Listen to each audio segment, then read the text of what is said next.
There's no feeling more intense than starting over. If you deleted your homework the day before it was due, as I have, or if you left your wallet at home and you have to go back after spending an hour in the commute. If you won some money at the casino and then put all your winnings on red but it came up black. If you got your best shirt dry cleaned before a wedding and then immediately dropped food on it. If you won an argument with a friend and then later discovered that they just returned to their original view. Starting over is harder than starting up. If you're not ready for that, like if you've already had a bad day, then what you're about to go through might be too much. Feel free to go away and come back. I'll be here. Alright, thanks for coming with me on this trip. I'll understand if you have to take a break at any point. Just find a safe place to stop and quit the game. And don't worry, I'll save your progress, always. Even your mistakes. This game is a homage to a free game that came out in 2002 titled Sexy Hiking. The author of that game was Jazuo, a mysterious Czech designer who was known at the time as the father of B games. And B games are rough assemblages of found objects. Designers slap them together very quickly and freely. And in a certain way, Sexy Hiking is the perfect embodiment of a B game.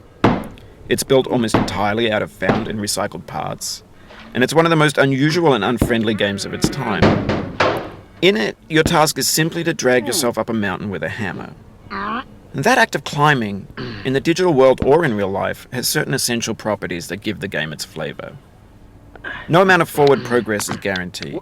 Some cliffs are too sheer or too slippery, and the player is constantly, unremittingly in danger of falling and losing everything. Anyway, when you start Sexy Hiking, you're standing next to this dead tree that blocks the way to the entire rest of the game. It might take you an hour to get over that tree, and a lot of people never got past it. You prod and you poke at it, exploring the limits of your reach and your strength, trying to find a way up and over. And there's a sense of truth in that lack of compromise. Most obstacles in video game worlds are fake. You can be completely confident in your ability to get through them once you have the correct method or the correct equipment or just by spending enough time. In that sense, every pixelated obstacle in Sexy Hiking is real. The obstacles in Sexy Hiking are unyielding, and that makes the game uniquely frustrating. But I'm not sure Jazuo intended to make a frustrating game. The frustration is just essential to the act of climbing, and it's authentic to the process of building a game about climbing. A funny thing happened to me as I was building this mountain. I'd have an idea for a new obstacle, and I'd build it, test it, and it would usually turn out to be unreasonably hard. But I couldn't bring myself to make it easier. It already felt like my inability to get past the new obstacle was my fault, as a player rather than as a builder. Imaginary mountains build themselves from our efforts to climb them, and it's our repeated attempts to reach the summit that turns those mountains into something real. When you're building a video game world, you're building with ideas. And that can be like working with quickset cement. You mold your ideas into a certain shape that can be played with, and in the process of playing with them, they begin to harden and set until they're immutable, like rock. And at that point, you can't change the world, not without breaking it into pieces and starting fresh with new ideas.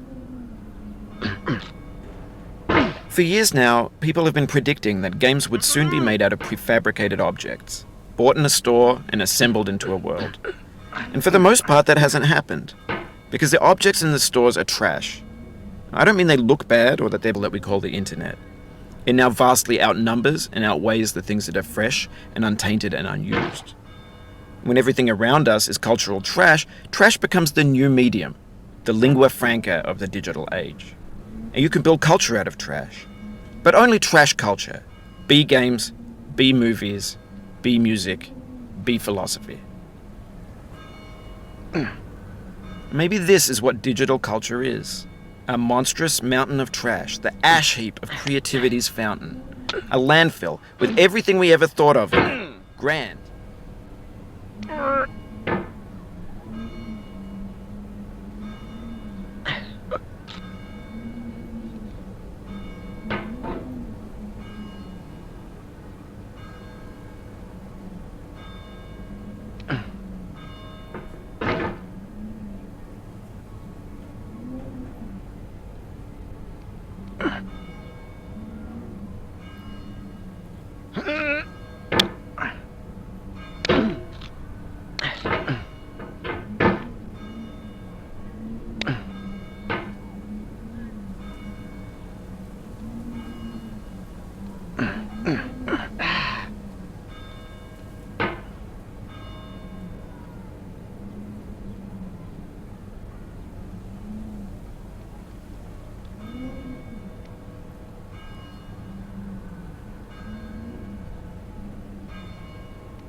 It feels like we're closer now, composer and climber, designer and user.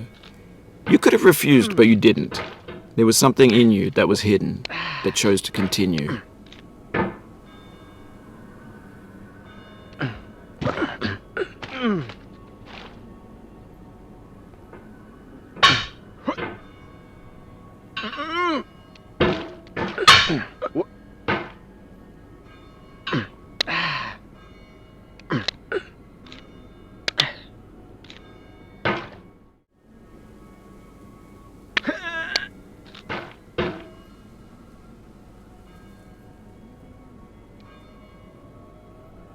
It means a lot to me that you've come this far, endured this much.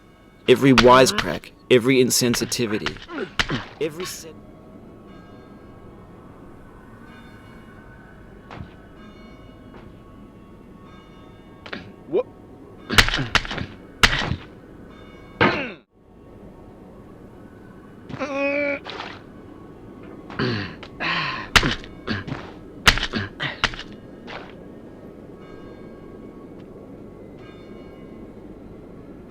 We have the same taste, you and I. It's not ambition. It's ambition's opposite. An obdurate mission to taste defeat. You'll feel bad if you win, so I put this snake in for you.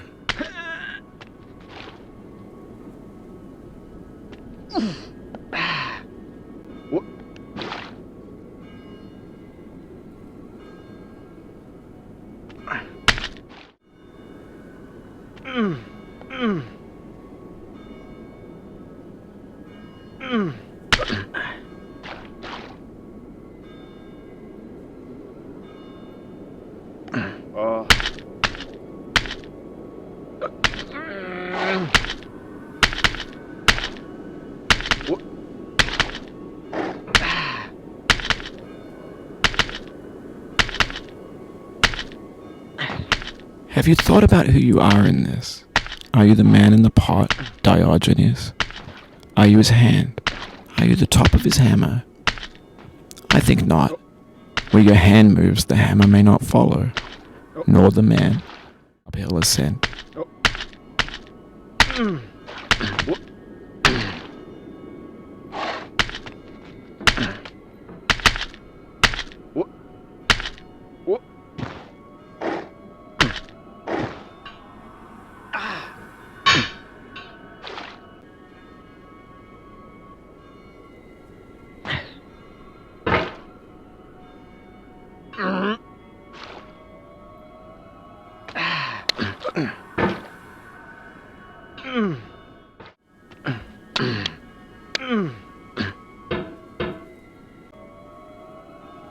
Now, you've conquered the ice cliff, the platforms, the church, and the rectory, the living room and the factory, the playground, the construction site, the granite rocks, and the lakeside.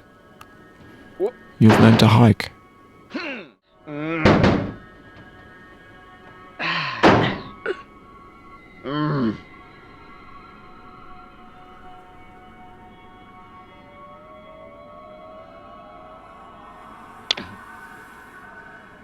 I dedicate this game to you, the one who came this far.